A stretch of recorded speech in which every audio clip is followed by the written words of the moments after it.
Juruna, ele disse que só percebeu que ia morrer quando escorregou na lama e ouviu a respiração daquilo bem atrás dele. Eu cresci ouvindo meu pai contar essa história, mas ele nunca contava inteira de uma vez. Sempre parava em algum ponto, ficava quieto, mudava de assunto. Só depois que eu já era mais velho que ele resolveu falar tudo, numa madrugada, sentado na varanda, como se estivesse tirando um peso das costas. Isso aconteceu muito antes de eu nascer. Ele devia ter uns 20 e poucos anos. Morava num lugar bem isolado, daqueles que para chegar só pegando estrada de terra e ainda andando um pedaço a pé. Sinal de telefone não existia, rádio mal pegava, era só mato, rio e algumas casas bem afastadas umas das outras. Ele sempre gostou de pescar, principalmente à noite. Dizia que a água ficava mais calma, os peixes subiam mais, e também era o único momento de silêncio de verdade. Mas naquela época tinha uma coisa que todo mundo comentava, meio em tom de brincadeira, meio sério demais para ser só história. Quinta para sexta. Noite de lobisomem. Ele mesmo dizia que não acreditava nessas coisas, que era história de gente antiga. Só que mesmo assim, ele evitava sair nessas noites. Até o dia que resolveu ir. Ele falou que foi uma decisão meio besta. Tava calor, ele não conseguia dormir e já tinha separado o material de pesca mais cedo. Ficou pensando que era besteira deixar de ir por causa de conversa dos outros. Saiu de casa por volta das 22, levou lanterna, vara, um facão velho que ele sempre carregava mais por costume do que por necessidade e uma garrafa de café. O caminho até o rio levava uns 25 minutos andando. Estrada de terra batida no começo, depois um trecho de trilha no meio do mato. Nada muito fechado, mas já era o suficiente para a luz da lua não entrar direito em alguns pontos. Ele disse que o silêncio daquela noite era estranho. Não era o silêncio normal. Era vazio. Sem grilo, sem sapo, sem nada. Só o som dos passos dele na terra e de vez em quando alguma folha mexendo. Mesmo assim ele continuou. Chegou no rio já perto das 23. A água estava realmente calma, como ele imaginava, quase parada. A lua refletindo no meio, aquela luz meio branca tremendo devagar. Ele armou as coisas, jogou a linha e sentou numa pedra. No começo foi normal. Pegou um ou outro peixe pequeno, tomou café, ficou ali quieto, olhando a água. Só que depois de um tempo, ele começou a sentir que não estava sozinho. Não era barulho, era sensação, aquela coisa de alguém estar olhando. Ele até levantou e apontou a lanterna para o mato do outro lado do rio. Nada, só árvore. Voltou a sentar, meio incomodado, mas tentando ignorar. Minutos depois, veio o primeiro sinal, um estalo seco, atrás dele, como se alguém tivesse pisado num galho. Ele virou rápido, já levantando com a lanterna na mão. Tem alguém aí? Nada, só o escuro. Ele disse que ficou uns bons segundos parado, tentando escutar qualquer coisa. E então veio de novo, outro estalo, só que dessa vez mais perto. Aí já não era mais imaginação. Ele pegou o facão e ficou com ele na mão. Quem tá aí? Falou mais alto. O que respondeu não foi voz, foi um som, um rosnado baixo, grave, arrastado. Ele disse que aquilo gelou o corpo inteiro dele na hora, porque não parecia cachorro, não parecia nada normal. Era pesado demais, lento demais. Como se viesse de algo grande, muito grande. Ele deu um passo para trás, sem tirar a lanterna da direção do som. E então, do meio do mato saiu. Primeiro ele viu os olhos, refletindo a luz, 2 pontos brilhando, parados. Depois o resto do corpo começou a aparecer, e ele travou, porque não fazia sentido. Era grande, muito maior que um cachorro. Parecia um lobo, mas em pé. as costas curvadas, os braços compridos demais, as mãos quase tocando o chão. O corpo coberto de pelo escuro, sujo, grudado em algumas partes. E a cabeça, aquilo não era só um animal, tinha algo errado ali, algo humano demais. Ele disse que o pior não foi ver, foi perceber que aquilo também estava olhando para ele, direto, como se entendesse, como se soubesse exatamente o que ele era. E então aquilo deu um passo, devagar, pesado. Ele não pensou, largou tudo e correu. O primeiro trecho ele conseguiu correr bem. Saiu da beira do rio, entrou na trilha, a lanterna balançando na mão. Mas aí veio o som, atrás dele, correndo. Só que não era uma corrida normal, era irregular, pesada, como se algo grande estivesse saltando, batendo no chão com força. Ele disse que dava para ouvir a respiração, perto, muito perto, e foi aí que começou a perseguição. Ele correu sem olhar para trás, desviando de galho, escorregando em pedra, batendo o braço em árvore. A lanterna tremia tanto que mal iluminava o caminho direito, e o som continuava vindo, sempre atrás, nunca distante. Às vezes parecia que diminuía e de repente voltava mais perto ainda, como se estivesse brincando, testando. Ele disse que tentou gritar, mas a voz não saía direito. A garganta travava, o coração batendo tão forte que parecia que ia sair pela boca. E então ele pisou errado. O pé afundou numa parte de lama na trilha e ele caiu de cara no chão. A lanterna voou da mão e apagou. Ficou tudo escuro. Foi nesse momento que ele ouviu aquilo parar, bem atrás dele. Silêncio, só a respiração. Pesada, lenta, perto demais. Ele não teve coragem de virar na hora. Ficou deitado, tentando se levantar sem fazer barulho. E então sentiu o cheiro, podre, forte, como carne estragada misturada com terra molhada, e um calor atrás dele, como se aquilo estivesse a menos de 1 metro, respirando. Ele disse que foi aí que teve certeza. Se virasse, ia morrer, mas não dava para ficar ali. Ele virou devagar, e o que ele viu foi o rosto daquela coisa, muito perto, perto demais, os olhos brilhando, a boca aberta mostrando dentes grandes, tortos, molhados, e um som saindo. Não era exatamente um rosnado, parecia quase um riso baixo. Foi aí que ele fez a única coisa que conseguiu. Ele atacou primeiro, levantou com tudo e deu um golpe com o facão, sem mirar, só para afastar. O facão pegou. Ele disse que sentiu, como cortar carne dura, e aquilo recuou com um som alto, meio entre dor e raiva. Foi o suficiente. Ele pegou a lanterna no chão, nem viu se estava funcionando, e voltou a correr. Mas dessa vez, aquilo não estava mais brincando.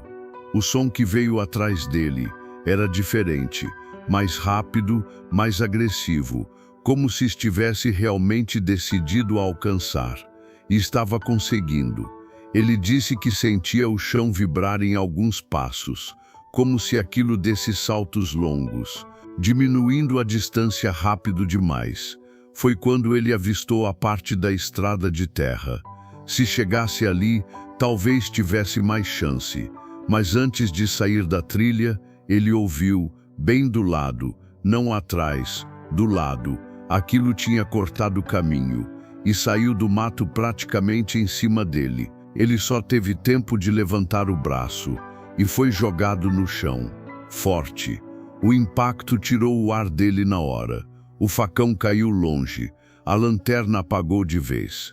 E ali, no escuro, ele sentiu o peso daquela coisa em cima dele, as garras pressionando o peito, o bafo quente no rosto. Ele disse que dava para ver a silhueta por causa da luz fraca da lua, a cabeça inclinada, observando ele, como se estivesse decidindo. E então aquilo abriu a boca e desceu. Meu pai disse que naquela fração de segundo ele teve certeza que era o fim. Não teve pensamento bonito, não teve lembrança passando na cabeça. Foi só um vazio e um instinto bruto de não morrer. Ele virou o rosto no último instante. Os dentes daquela coisa não pegaram no pescoço como parecia que ia acontecer. Pegaram no ombro. Ele disse que a dor foi absurda, como se tivessem enfiado ferro quente dentro da carne. Não era só o corte, era a pressão. Aquilo mordeu com força mesmo, como se quisesse arrancar um pedaço. Ele gritou. Dessa vez a voz saiu rasgada, desesperada. E foi nesse grito que ele reagiu. No meio do desespero, ele lembrou do facão. Não sabia onde tinha caído, mas começou a tatear o chão com a mão livre, enquanto a outra tentava empurrar a cabeça daquilo. Os dedos dele bateram em algo duro, o cabo. Ele agarrou sem nem confirmar, e puxou com tudo, sem pensar, sem mirar. O golpe subiu de baixo para cima, e acertou. Ele disse que nunca esqueceu o som.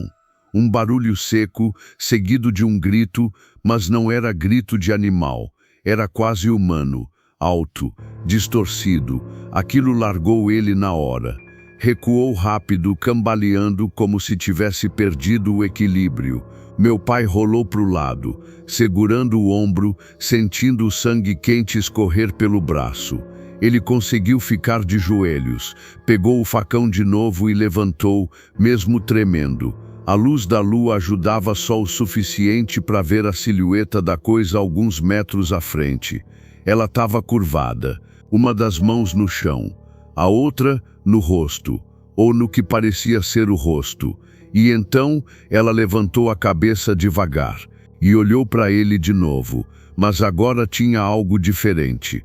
Raiva, muita. Ela não veio devagar dessa vez. Veio correndo, muito mais rápido. Meu pai disse que parecia impossível um bicho daquele tamanho se mover daquele jeito. Ele tentou correr, mas o corpo já não respondia igual. O ombro doendo, a perna pesada, a respiração falhando. Mesmo assim, ele correu. Saiu da trilha de vez e entrou na estrada de terra. A lua iluminava melhor ali, e foi aí que ele viu mais detalhes. E se arrependeu na mesma hora, porque quanto mais dava para ver, pior ficava. O corpo era todo torto, como se não fosse feito para ficar daquele jeito. As pernas traseiras eram mais longas que as da frente, o que fazia ela correr meio inclinada. Mas o pior era o rosto, porque não era só de bicho. Tinha coisa humana ali, na expressão, no jeito de olhar, como se tivesse consciência, como se soubesse exatamente o que estava fazendo. Ele diz que isso foi o que mais deu medo, mais do que os dentes, mais do que o tamanho. Aquilo sabia, e estava vindo para matar. A perseguição continuou pela estrada. Ele corria o máximo que dava, mas dava para ouvir. Ela estava chegando, cada vez mais perto, o som das patas batendo na terra, mais rápido, mais pesado. E então ele ouviu algo que fez tudo piorar. Uma voz, baixa, raspada, quase um sussurro. Corre, ele disse que achou que estava ficando louco, mas ouviu de novo. Corre, vindo daquilo, atrás dele, como se estivesse se divertindo. Foi nesse momento que ele tropeçou de novo, dessa vez numa pedra. Caiu de lado na estrada, rolando um pouco, levantando poeira. E não conseguiu levantar rápido. A perna falhou. O corpo já estava no limite. Quando ele olhou para trás, ela já estava em cima. Saltou e caiu sobre ele de novo. Mas dessa vez não teve pausa, não teve observação. Veio direto. As garras rasgaram a camisa dele, pegaram no peito, arranharam fundo. Ele tentou segurar, empurrar qualquer coisa, mas a força daquilo era absurda. muito maior do que a dele. Ele disse que sentiu os dedos afundando na carne dele como se fosse nada. E então, de novo, a boca abriu, mas dessa vez, antes de descer, algo aconteceu. Um som, distante, um galo cantando, fraco, longe, mas nítido. Aquilo travou, parou completamente. A poucos centímetros do rosto dele, os olhos mudaram. Não era mais só raiva, tinha outra coisa, confusão, desespero. Ela virou a cabeça para o lado, como se estivesse escutando melhor. Outro canto, mais claro agora. E então, aquilo começou a recuar, devagar, sem tirar os olhos dele, como se não quisesse ir, mas fosse obrigado. O corpo começou a mudar. Ele disse que foi a pior parte, porque não foi rápido, não foi como nos filmes, foi lento, doloroso de assistir. Os ossos pareciam se mexer por baixo da pele. A postura foi mudando, a cabeça baixando, os braços encurtando, e o som era de sofrimento, um tipo de gemido que não parecia de animal, nem totalmente de gente. Era algo no meio. Ele disse que não conseguiu desviar o olhar, mesmo com medo, mesmo machucado. Ele viu, até o final, e quando terminou, o que ficou no lugar não era mais o bicho, era um homem, nu, caído na estrada, respirando pesado, imóvel por alguns segundos. Meu pai ficou paralisado, sem entender, sem acreditar. E então o homem mexeu, virou de lado e começou a levantar devagar, ainda meio curvado, ainda estranho. E foi aí que meu pai viu o rosto e reconheceu, na hora, sem dúvida nenhuma. Era alguém que morava perto, alguém que ele conhecia desde criança. E o pior, o mesmo lugar onde o facão tinha acertado a criatura, estava aberto no rosto do homem, sangrando. No mesmo ponto, eles ficaram se olhando, em silêncio, por alguns segundos que pareceram uma eternidade. E então o homem falou, baixo, rouco, quase sem voz: "Você não devia ter vindo hoje." E saiu andando, cambaleando, entrando no mato de novo, como se nada tivesse acontecido. Meu pai disse que ficou ali no chão ainda por um tempo, sem reação, até conseguir levantar e ir embora, devagar, sangrando, sem olhar para trás. Ele voltou para casa antes do sol nascer. Não contou para ninguém naquele dia, nem no outro, nem na semana seguinte. Mas a notícia veio mesmo assim, dias depois. O homem apareceu morto. Diziam que foi ataque de animal. Encontraram o corpo perto da mata, com ferimentos estranhos, profundos, como se algo tivesse rasgado ele. Mas o que ninguém sabia era do corte no rosto, o mesmo corte, do facão. Meu pai nunca contou isso para ninguém da região, só para mim, anos depois. E ele me falou uma coisa que eu nunca esqueci. Ele nunca mais pescou de noite. Nunca mais saiu de casa em quinta-feira depois do escurecer. E até hoje, ele evita passar perto daquele rio. Mas não é só isso. Ele disse que o pior não foi ter sobrevivido. Foi saber que aquilo não era um bicho. Era alguém. Alguém que ele conhecia. E que talvez outros também fossem.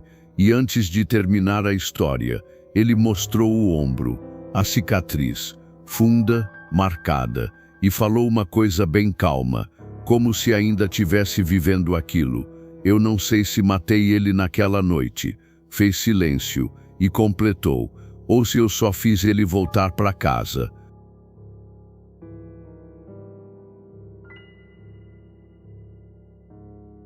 Chegamos ao fim de mais um vídeo. Não se esqueça de se inscrever, deixar o like e comentar para continuar recebendo vídeos de relatos aterrorizantes como esse.